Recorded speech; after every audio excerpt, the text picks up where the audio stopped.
All right, I think we're live. Hello, everyone. Thank you so much for tuning in. My name is Claudia. I'm with the team at Ephemera, and today I have the absolute pleasure of welcoming Hexeosis. So Hexeosis is an artist, animator, and creative director.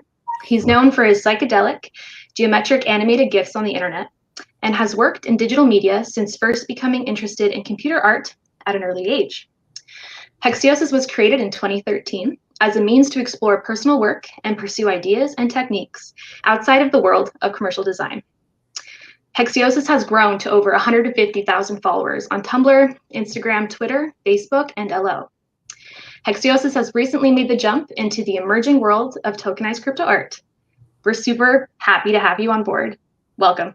Hey, thanks for having me. It's pretty exciting. I haven't done a lot of these things. I think for most of my time as Hexeosis, nobody knew who I really was in real life. So I do have a real life name, which is Eric, but I do mostly go by Hexeosis on the internet. Yeah. And at this point, I've met so many people through the internet as Hexeosis. It's essentially my name. I identify that way as well. Yeah.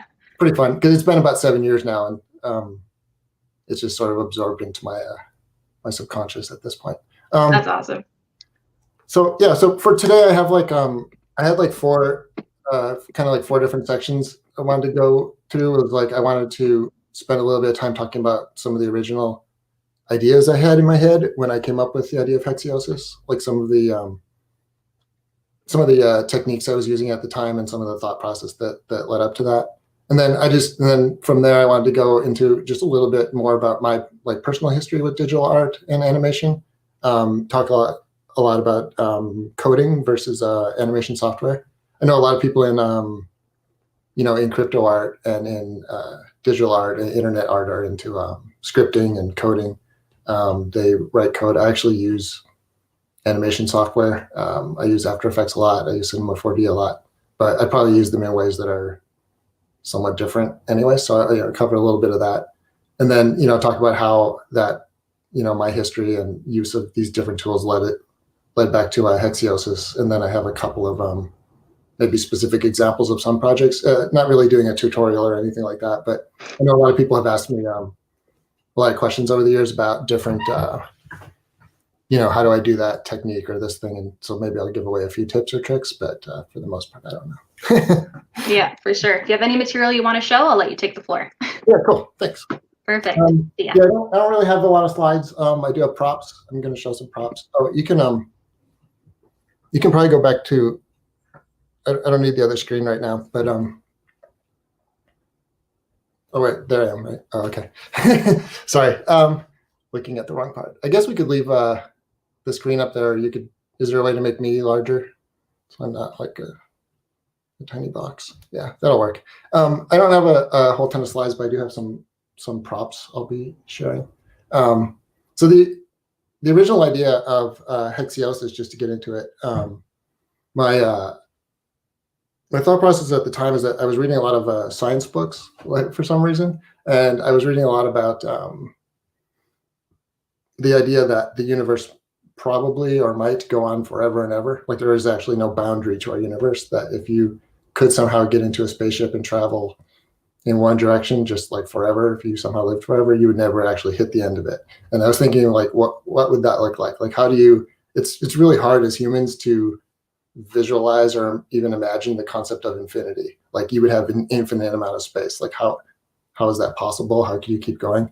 And so I thought of this idea, to express that through an animation, that if you had an animation where you're continuously zooming in. I mean, at this point, I think we've all seen GIFs like that continuously zoom in. It's become a big staple of animated GIF art. And it was one of the things that I really gravitated to, because you could just imagine, if you stare at that for 5 minutes, just imagine it just keeps going, it keeps going. You're never going to quite get to the end.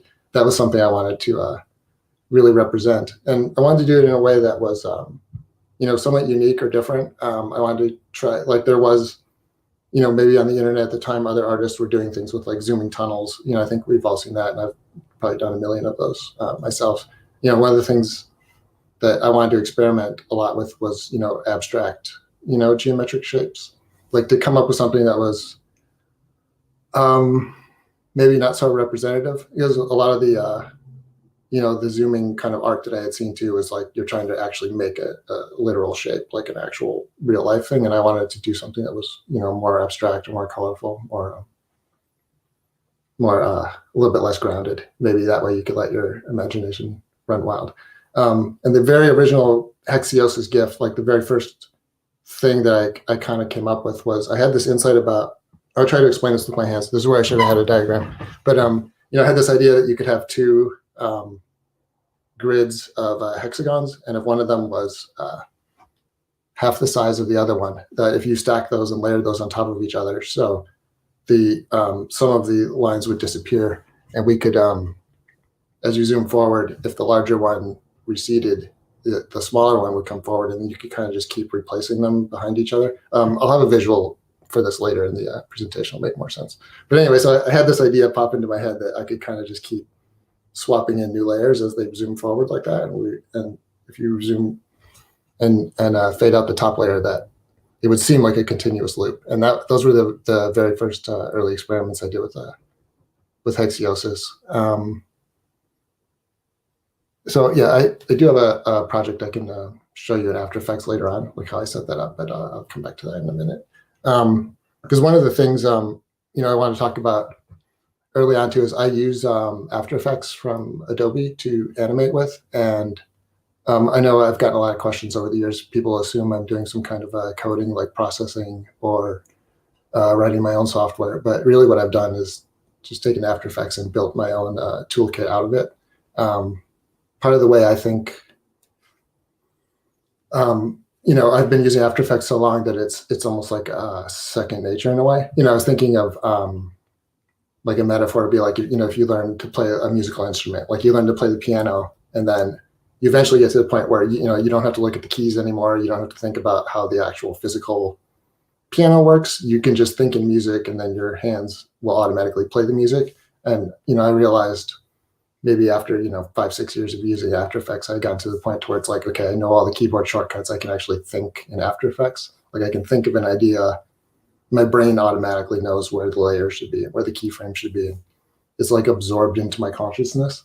And the reason for that, I want to talk about just, before I get back to Hexeosis, I want to talk about just, as a person, my own, personal history with digital animation and graphics, because Hexeosis is only 7 years old, but, Eric is much older than 7. And so I've been doing digital graphics and digital animations since I was a little kid. And it's kind of interesting. I feel like, a lot of artists end up reflecting, the times that they're in and the tools that are available to them. And, one thing, maybe it's a coincidence or how things work, but I feel like I've had a long-standing history of always getting interested in things like a little bit too early, like before they're actually accessible. So I got really excited about, computer animation and 3D animation and digital animation and things like that, like way back in like the 70s and 80s when I was a kid. And these things were not really accessible to most people. Like you couldn't just render a 3D scene in the 70s. Like you couldn't have access to that as a regular human. You had to be, a computer scientist or an artist with some connections to computer scientists so that you could get in and use, these crazy computers. But what I did have access to was Apple II computers. So the first computer I ever was exposed to as a kid was the Apple II series. So here's where I have props instead of slides. This is the first computer I ever bought. It's an Apple IIc from Apple. They had this crazy idea that you could carry it around with you in the 80s, which of course is completely impractical. Anyway, hold on a second. Come over here. So I still have my actual Apple IIc. I never got rid of it. It probably doesn't still work. I haven't actually plugged it in like 20 years or so. But when the very first animations that I ever did, very first digital work I ever did was, wait, I cannot my screen too much. The very first animations I ever did, I had to code. The only way you could create graphics or animation on the Apple II was by learning BASIC. I'm sure some of you know what BASIC computer language is. I actually I guess I'm so out of the loop now, I don't know if that still exists or if people still learn it. But we had to, basically the way you could create an image on Apple II was you had a grid. It was maybe 80 by 40 pixels. And you would just address each pixel directly and tell it which one of 6 colors you wanted to draw there. And you would write one line of code for like each pixel, essentially. I think there was a way you could draw maybe like an entire horizontal line at a time, but that was about it. And then, I got into like these really complicated, crazy animations where you could draw all the pixels on screen and then go back and have it draw black over all the pixels to erase that frame, and then have it go and draw a whole nother pixels. So in that way, you could actually create animations like one frame at a time, just by plotting each pixel and writing the code to address it. That's basically where I started with digital animation. So it was, it's hard to say that was like artist friendly in the purest sense of like, here's a tool, you could just pick it up and use it. Like, if you imagine, say, like a paintbrush and a paint, I'm not saying you could instantly replicate, the techniques and the subtleties of that, but you can kind of intuitively like take it. But digital animation in those days, it's like you had to learn coding first. You had to understand some kind of, language to get into the computer. And then as I dug in deeper, I realized that BASIC on the Apple II, it limited you to 6 colors, but the computer itself was capable of displaying like 16 colors. I might be getting the details here wrong. It might only be like 12 or something, but I remember it was more, and you could only access that through hexadecimal coding. Like I actually started writing animations in hex code, which was completely insane. I had to buy like a scientific calculator, and you could go directly to functions on the chip that was in the Apple II to have it draw, shapes and colors on the screen directly. And that's kind of like as far as I ever got with coding and animation, because, around the same time, you could kind of feel, one thing I really like about digital animation and computer animation is that you get the sense that there's a lot of people that are really interested in this and really invested in it. And I think, a lot of really clever people in the 70s and 80s realized that, it's not that accessible if you have to write your own software, that people started coming up with, animation software and, more accessible image editing tools, graphics processing tools, all these, early versions started coming out, which were super cool. I have more props here somewhere. Oh yeah, video toaster. So I don't know if you guys have ever heard of a video toaster, maybe the older folks here, but I guess that was the early 90s. Yeah, I think it was like late 80s, early 90s. A product came out called a video toaster from New Tech. These guys, I don't know if they're still around. I should probably look this thing up. But the original video toaster was a completely insane idea. A big trend in the 80s and 90s too was for developers to package hardware and software together, because the tools, at those times, it was so hard to get things to work that as a developer, software developer, you had to be able to like take over the hardware and do your own things. And so the guys at New Tech took Amiga 2000 computers and basically, turned it into something called Video Toaster. And within Video Toaster, it could process video. So you could add all kinds of effects, like you could, change the color of video in real time. You could do limited like picture-in-picture and transitions, some 3D basic transitions, I think. But then also within Video Toaster was like a digital image editing tool, which was super cool. It's kind of like a early version of Photoshop in a way. I mean, it's like a paintbrush and you could draw shapes, which was fun. And then they also had a very early version of a 3D program, Lightwave 1.0 came with the first Video Toaster, which was also really fun. It was the first 3D software I ever had access to. And, by today's standards, it was insanely limiting. I remember trying to render like one frame of video, say 640 by 480 pixels, which is, really, really small by today's standards. One frame would take about 24 hours to render. And then the crazy thing is the hard drive could only store about 20 frames. And so I know a lot of people watching this are familiar with digital video frame rates, and you're probably familiar that 24 frames per second is how film works, and 30 frames per second is video. So you're talking about, you could render for weeks and not even get a second's worth of material and have no hard drive space to store it on. So it was a little bit of it was an uphill battle. But like I said, like my inclination was always just, I'll take these tools that don't exactly work correctly. They're overly ambitious. These guys had a lot of great ideas.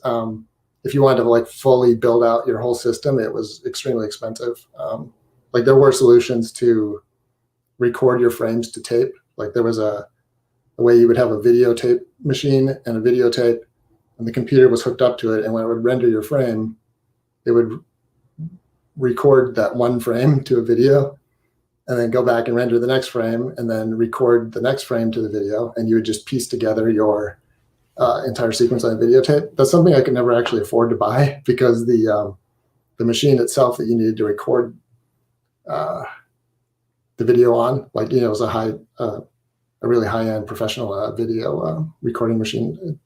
Just never had access to it. And then you needed like a separate controller card for your computer as well, which is just like in and of itself like a really expensive card. So it's kind of interesting, because I think like my take on these things was like, well, I'd like to take, the thing you have, and I'm going to squeeze what I can out of it. I'm going to like repurpose it and reuse it. And, I did get a lot of use out of that machine. I used the video processing effects for a lot of different projects that I had done, a lot of video projects I had done. One thing I should mention too is that in my pursuit of digital and computer art, because of a lot of these obstacles that existed, and the fact that the tools were not that great at the time, that, I also gravitated towards film and video production. That, there's this idea that like, well, okay, I can't animate what I want to do on a computer, but I could animate it on like a Super 8 film camera. So, I bought myself a Super 8 film camera when I was a kid too, and learned stop frame animation and stop motion with like all these little clay guys, like clay figures. And so it's like, I've always tried to at least try out, different tools or different ways to tackle and achieve the same results, Anyway, so that takes us to, I guess, like the early 90s is probably when the current gen, like there are things that came out in the early 90s that are still around today, say like Photoshop, for example, or After Effects. I saw the very first version of Photoshop ever. I was working with a guy at the time who had some friends that were photographers. There's like two guys that were photographers and shared a studio, and they had us come over and they showed us this thing called Photoshop on their computer. And, Photoshop 1.0 was all about editing photos. It was for photographers to go in and do really quick retouching, fixing exposure, but it was still amazing. It's like mind blowing. You're seeing like, this guy has a digital photo on his computer, and he's touching up blemishes, and he's like fixing the exposure in the shadow area, like just by clicking a couple buttons. And I'm like, wow, this is super cool. I also, I used After Effects version 1, but I didn't like it. It originally wasn't made by Adobe. It was made by another company called, their acronym is COSA, and I'm not going to remember what that stands for. It was like computer science and art, some kind of acronym like that. But, the very first version of After Effects too, it's like you could start to see how developers were thinking about creating tools that artists could use. I think the original intention of After Effects was processing video, but this time on a Mac. I think one of the reasons I wasn't that impressed, because I had the video toaster background on the Amiga 2000, and it could do a lot of things in real time. Like even in those days, like you could change the color of a video clip in real time, but on say After Effects, you still had to wait for it to render. But in the long run, After Effects was on to the right mentality, because they were on Apple, and one of the big innovations in Apple universe was QuickTime file format. I know there's a lot of things that are easy to take for granted today, but like so many of these things used to be almost impossible to do, like 20 years, 30 years ago. Just even having something like a digital video access was pretty hard. So, but I did get into After Effects around version 3. So here's another prop. I've got the After Effects 3.0 instruction book. This came out in 94. It's all like black and white and boring. They didn't put pictures in there. I think it's kind of funny because all the original software, you could tell that like it's like super technical and it's still really wordy. I should I don't know. I showed you the binder. Like this is the actual instruction book that came with the video toaster. You know, it's not even a book. It's just like a 3-ring binder, and it's like tons of like notes from like the developers about the technical details of how the software works. You know, the things were not always easy to access or get into. But you know, I think during the 90s there was huge advances made, and like digital art and digital formats, you know, really started to like build on each other and leapfrog each other. I had early access to like digital video editing tools, which were super cool. So like I was able to instantly kind of, you know, I feel like a lot of my early career was like I would have an idea of like, man, it'd be great if I could have digital video. You know, like if you go back to the idea of like the video toaster, where it's like I would set up these really cool 3D scenes and spend all this time making models and texturing things, and then it's like, okay, I can only render one frame. You know, I can't even animate it. It can just be a still. Being able to have like digital video on a computer was like a groundbreaking achievement. You know, that this changed so many things. You know, like editing, effects, all these things that used to be analog or offline. Like people had all these different solutions to do these things. They all started to converge into the digital world, which was super cool. Okay, I'm almost running out of time. So I think, you know, throughout my time, you know, using these tools, it was always, you know, sort of my goal to like take, like I mentioned, it's like, I always approached it with like a hacker mentality or sort of a like, how can I use this thing? Like, even though I still have, you know, the After Effects 3 instruction book, I don't think I've ever read it. You know, I've been holding on to this for 25 years. I'll probably read it eventually. But, you know, I never had like the benefit of like, I couldn't like go to school and learn After Effects, for example, because I was already out of school by the time the software even existed. So a lot of these tools, it's like I had to like pick it up and learn it myself. And because I don't like to read instruction books, it's more like I would just take the tools and try, you know, to see what you can do with it, see what you can't do with it, repurpose it, and, you know, think of it your own way. I know like the way I use After Effects personally, you know, it's probably pretty different than maybe how someone learning it today would use it, because they would learn it by using, you know, tutorials or current best practices. It's like I never exactly caught up to what the world thought the best practices were. You know, it's like I learned about it when it first came out, and then I've been, you know, keeping up with the updates and the advancements in it, but I still probably just use a lot of it my own way.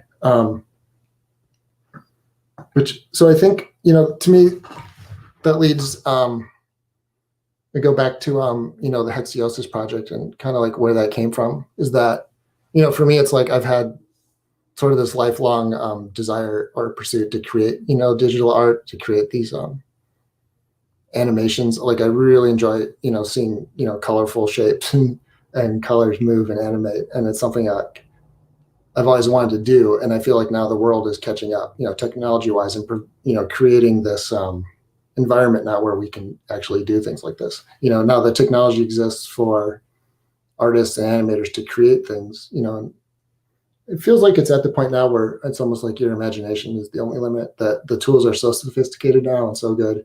You know, there's so many things you can do with 3D software and animation software that are so sophisticated to compare to, you know, to how it used to be, that you can create, you know, all kinds of really interesting images. For the Hexeosis project, I guess, do we have the, could you switch to the other screen?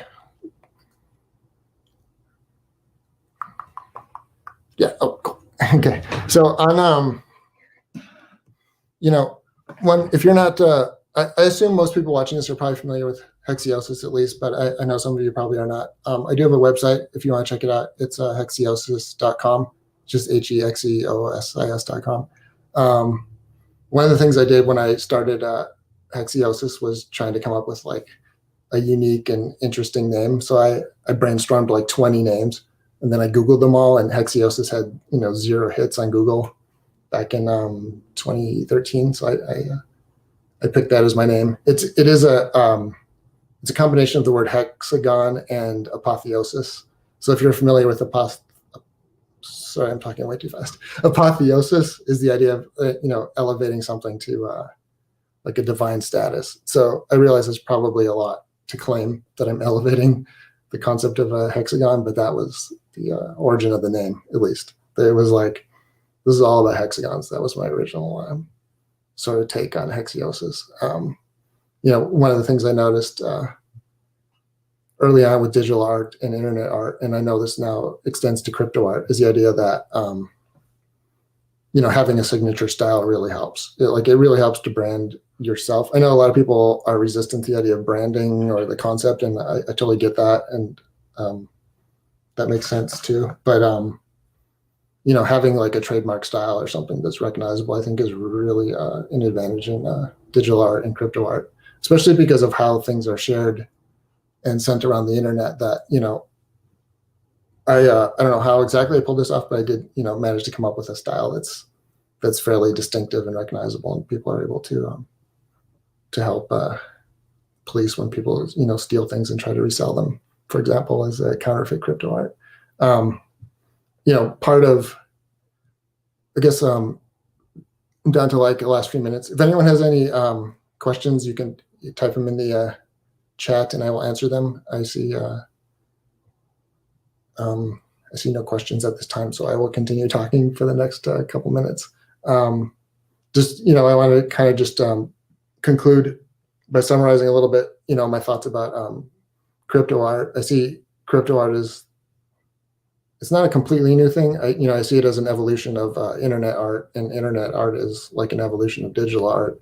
So digital art and computer art has been around, since computers have existed. I see crypto art as the latest step, which I see as a huge step. I hope it continues to grow and flourish. Being able to like tokenize or mint your digital artworks as a crypto art is a great technology in my mind. I try to imagine it like you're signing your work. It's like a digital signature, digital verification. This is the way that the world can verify that, yeah, okay, you're the artist that actually created this, which solves a million different problems that we've had with digital art and internet art so far, which is great. And I also see it from, it's not just a technology standpoint of proving the origins, but one of the cool things about crypto art from a creative standpoint too is that I'm seeing a convergence of all these different separate internet art communities. Like it seems like when the internet kind of first got going, like everyone was kind of together because the internet was really small. And then, over the past, 10, 15 years, it's really exploded. And we've had like all these different, it's almost like, like the guys on Instagram have a certain style and a certain look that they've developed. And then, there's a bunch of us that really, went through like a huge movement, say on Tumblr, like 6 or 7 years ago when animated GIFs were super popular. And there was a certain kind of look or style or vibe, to those. And then there was, guys that went off on, different internet communities. And now crypto art seems to be bringing all these different internet communities together, which is super interesting now because you're seeing like a lot of these styles colliding with each other and crashing into each other. And it's pretty fun to see how that's going to turn out. I think over the next 6 months to a year, a couple of years, we're going to see a lot of like cross influences, like, people that have been exposed to new kinds of art they've never seen before. Now I think they'll be able to incorporate that into what they're doing. So I guess let me see if I close this. I do have a new, in the last 1 minute here, I do have a new project up on, or new work up on Ephemera, which is the new NFT platform. This is not the right project.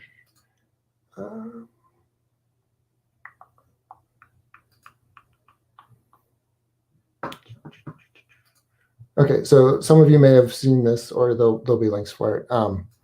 This is one of my new artwork that I tokenized yesterday on Ephemera. It's currently available for bidding on ephemera.com if you go there. For this NFT, I It's a little bit different than, some of the GIFs I've been making. This one's video, for one thing. That's the focus of ephemera. And it also has audio. There's an audio loop, which is something I'm hoping to get more into, and incorporating more shot footage, like video footage, and also still photography. I do a lot of photos and video as well. I have it's kind of funny because Hexeosis has a very specific and well-defined style at this point, but me, the human person, actually work in a lot of different styles. So I'm hoping to, bring some more of that kind of work into the crypto art world, and especially, with ephemera, if their focus on video and photography seems like a really cool match for me to put some of these things there. I guess unless I have any questions, I think that's about all I had. I don't know if Claudia has anything to say at the end here, but I'm just excited. After seeing this yesterday, I was like, it blew my mind. So if there's more of this type of work coming to ephemera, it's going to be great. Cool. Yes, I do. I do intend for this to be part of a brief series. There's at least 2 more that are similar. Oh, sorry, I should turn off the audio. But there's at least 2 more that will fit in this series. I don't have the actual playing version here, but if you go to ephemera.com, you can see the final version. Yeah, right in our marketplace. Okay. There's just a couple frames. Okay, so looks like we'll have to wrap up here. All right, so I just wanted to thank you, Eric, so much for coming on board and talking about your work. It's been really great. And thank you to the Vancouver Biennale for having us as well. Oh, yes, it's been a great night.